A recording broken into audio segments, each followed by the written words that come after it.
നമസ്കാരം സ്വാമിജി. നമ്മൾ എല്ലാ ദിവസവും അമ്പലങ്ങളിൽ പോണോ, അല്ലെങ്കിൽ എങ്ങനെ ശരിക്കും പറഞ്ഞു കഴിഞ്ഞാൽ അത് ഓരോരോ വ്യക്തിയുടേതിനനുസരിച്ച് വിഭിന്നമാണ്. ഇപ്പോൾ ഒരാൾക്ക് ക്ഷേത്രത്തിലെ വിശ്വാസമില്ല, ഒരു തെറ്റുമില്ല, പോണ്ട.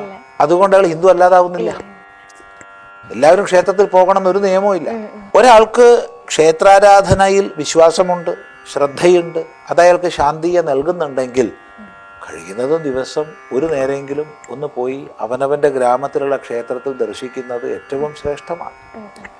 മനഃശാസ്ത്രപരമായി ശാരീരികമായി ഒക്കെ തന്നെ വലിയൊരു ഊർജം നമ്മളിലേക്ക് തരുന്നതാണ്. കാരണം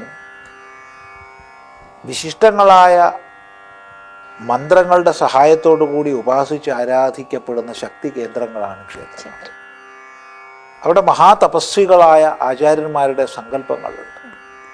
എത്രയോ സജ്ജനങ്ങളുടെ ഒത്തുചേർച്ചയിൽ നിന്നുണ്ടാകുന്ന ഒരു എന്താ പറയേണ്ടത്, വളരെ പോസിറ്റീവായിട്ടുള്ള ഒരു തരംഗം അവിടെ ചുറ്റുപാടുണ്ട്. ഇനി ഒരു ക്ഷേത്രത്തിലുള്ള എല്ലാ പൂജാദ്രവ്യങ്ങളും, അതുകൊണ്ട് തന്നെ പ്രസാദങ്ങൾ എല്ലാം വൈദ്യനും വൈദികനും നിശ്ചയിച്ചതാണ്. അവിടെ നടക്കുന്ന ഹോമങ്ങളും മറ്റും ആ പ്രദേശത്തെ മുഴുവൻ പരിശുദ്ധമാക്കുന്നതാണ്. അതിൻ്റെ പരിസരത്ത് ഏറ്റവും അധികം പ്രാണവായുവെ പ്രസരിപ്പിക്കുന്ന തരം ആല് തുടങ്ങിയ വൃക്ഷങ്ങളുണ്ട്.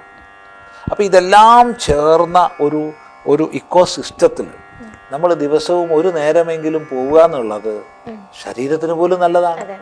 പ്രാർത്ഥന കൊണ്ട് മനസ്സിനും ബുദ്ധിക്കും നല്ലതാണ്.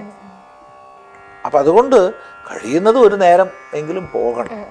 പിന്നെ വേറൊരു വിഷയം പറയാനുള്ളത്, ഒരു കാരണവശാലും ഒഴിവാക്കാൻ പാടില്ലാത്ത, പ്രത്യേകിച്ച് ഗൃഹസ്ഥാശ്രമികളെ സംബന്ധിച്ച് നിത്യ അനുഷ്ഠാനങ്ങളിൽ അല്ലെങ്കിൽ നിത്യകർമ്മങ്ങളിൽ പെട്ടതാണ് പഞ്ചമഹായജ്ഞങ്ങൾ. ആ പഞ്ചമഹായജ്ഞങ്ങളിൽ ഒന്ന് ദൈവയജ്ഞമാണ്. അപ്പോൾ ദൈവയജ്ഞം പ്രാചീനമായ ഭാഷയിൽ പറഞ്ഞാൽ ഹോമമാണ്. ദിവസവും നമ്മൾ വീട്ടിൽ ചെയ്യുന്ന അഗ്നിഹോത്രമാണ്. അപ്പോൾ എല്ലാവരും ഇപ്പോൾ അഗ്നിഹോത്രം ചെയ്യുന്നുണ്ടോ എന്ന് ചോദിച്ചാൽ സത്യസന്ധമായി പറഞ്ഞാൽ ഇല്ല എന്നാണ് മറുപടി. അപ്പം അഗ്നിഹോത്രത്തിൻ്റെ ആധ്യാത്മികവും ആദിഭൗതികവും ആദിദൈവികവുമായ അർത്ഥങ്ങൾ സ്വീകരിച്ചാൽ ശാസ്ത്രീയമായി നമ്മൾ ചെയ്യുന്ന ക്ഷേത്രോപാസനയെ അതിന് തുല്യം കാണാം.